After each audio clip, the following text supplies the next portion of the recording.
हरे कृष्णा, राधे राधे। हम श्री कृष्ण चरितामृत श्रवण कर रहे हैं। आज का प्रसंग है श्री कृष्ण चंद्रजू द्वारा शिव धनुष भंग। शिव धनुष यही है। एक मथुरा के नागरिक ने श्री कृष्ण और उनकी मंडली को दिखाया। सब लोग उस विशाल वेदिका में रखे शिव धनुष को देख रहे थे। द्वार लगा हुआ है, भीतर कोई जा नहीं सकता। प्रमाद रहित होकर सैनिक लोग धनुष की सुरक्षा में लगे हैं। हटो हटो, एक दो बार आकर लाठी दिखाई थी कंस के सैनिकों ने। मामा जी को धनुष है, देखे वे तो दे। मनसुख बोल उठा था। हाँ हाँ ठीक है, आगे जाओ, तुम बालकों के मतलब का नहीं है यह धनुष।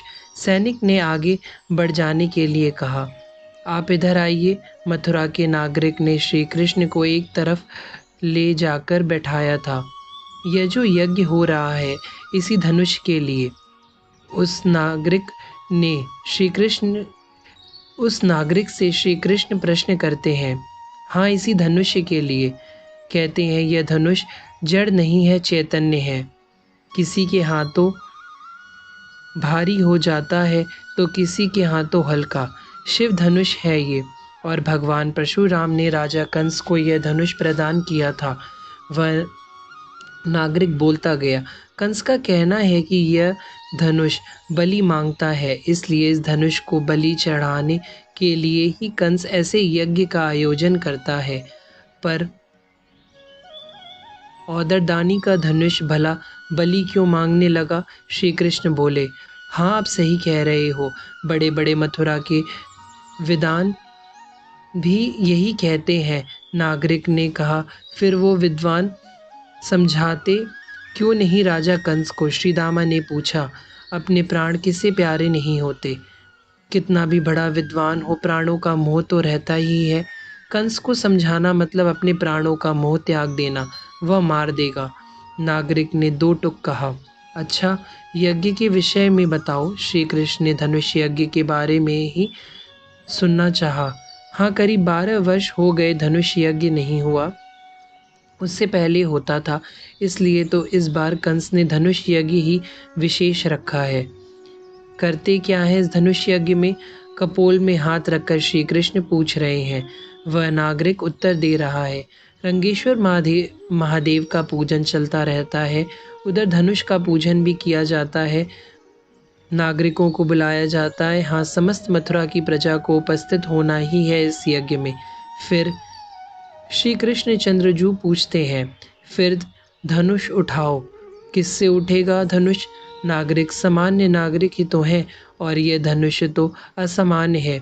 जो इसे छू लेता है उसकी आधी शक्ति यह खींच लेता है। ऐसा है यह धनुष। फिर श्री कृष्ण को यह सब जानना रुचिकर लग रहा है। फिर किसी से धनुष उठता नहीं है। तब राजा कंस स्वयं आता है और जैसे तैसे धनुष को उठाता है। फिर उसमें बाण लगाता है। बाण भी चलाता है इस धनुष से। मनसुख ने पूछा। हाँ, बाण लगाकर उसे छोड़ देता है, पर छोड़ता कहाँ है? बाण का लक्ष्य तो होगा। मनसुख ने ही पूछा। नागरिकों के ऊपर, और जो मर जाए उस बाण से उसी की बलि चढ़ गई। यज्ञ पूर्ण हुआ। मथुरा का नागरिक यह सब कहकर एकाएक चुप हो गया। जब श्री कृष्ण ने देखा कि सामने एक सैनिक खड़ा है, उसी को देखकर यह नागरिक बेचारा डर से चुप हो गया था। लाल लाल आंखें दिखाई उस नागरिक को। सैनिक ने, कल तेरी बलि चढ़ेगी, समझे? धनुष के बारे में यह क्या बता रहा है तू? वह बेचारा नागरिक तो डर गया। श्री कृष्ण ने उसके हाथ को पकड़ा और सैनिक की ओर देखते हुए बोले, मैं कृष्ण राजा कंस का भांजा। यह बात बड़े प्रेम से और मुस्कुराकर बोले थे। हृदय में रस घोल दिया था उस सैनिक के श्री कृष्ण की वाणी ने।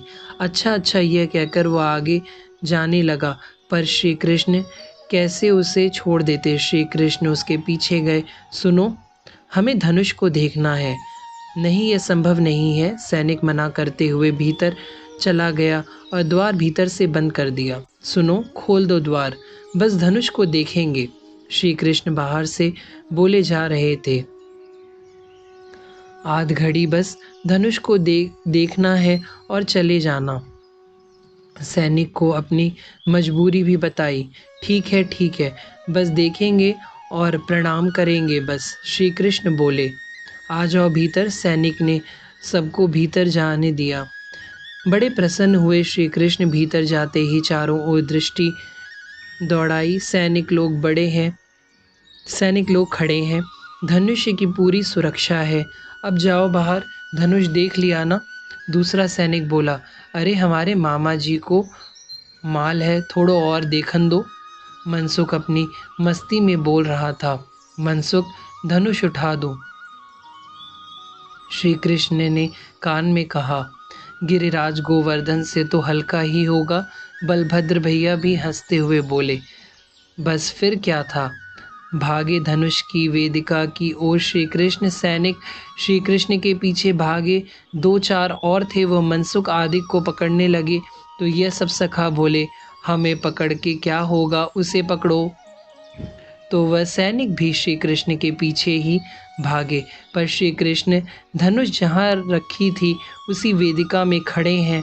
कुछ क्षण के लिए रुके थे, बस फिर तो देखते ही देखते धनुष को उठा लिया, टीका लिया और उस धनुष के एक छोर को झुकाया और झुकाते जब चले गए तब एक तेज ध्वनि के साथ वह धनुष टूट गया। कंस का सिंहासन हिल गया था। उस सिंहासन के ऊपर का ध्वज गिर गया। मथुरा कांप गई। मथुरा के नर नारी पहले समझ नहीं पाए कि क्या हुआ, पर अब उन्हें पता चला कि धनुष वही भुवन सुंदर ने तोड़ दिया है। बस फिर क्या था। खुलकर सामने आने लगे नागरिक। राजा कंस का विरोध मुखर होने लगा। सब आनंदित होते हुए रंगशाला की ओर दौड़े। सैनिक ने रोकने का प्रयास किया, पर आज ये रुक नहीं रहे थे। राजा कंस ने सभा छोड़ दी। राजा कंस अपने निज महल में चला गया। जब उसने सुना कि कृष्ण ने धनुष को तोड़ दिया है, वह तो कांप उठा।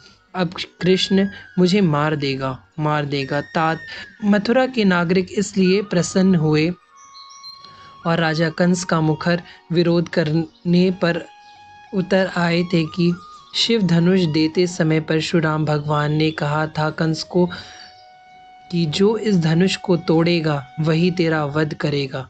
यह बात मथुरा की प्रजा जानती थी, पर मुंह लटकाए दुखी श्री कृष्ण धनुष तोड़कर आगे के लिए चल दिए थे। एक कन्हैया तो दुखी है? बलभद्र भैया ने पूछा। हाँ भैया, श्री कृष्ण ने कारण भी बताया। राम अवतार में धनुष तोड़ा तो सिया जू मिली थी, पर यहाँ तो बलराम भैया इस बात पर खूब हंसे। खूब। हरे कृष्णा, राधे राधे।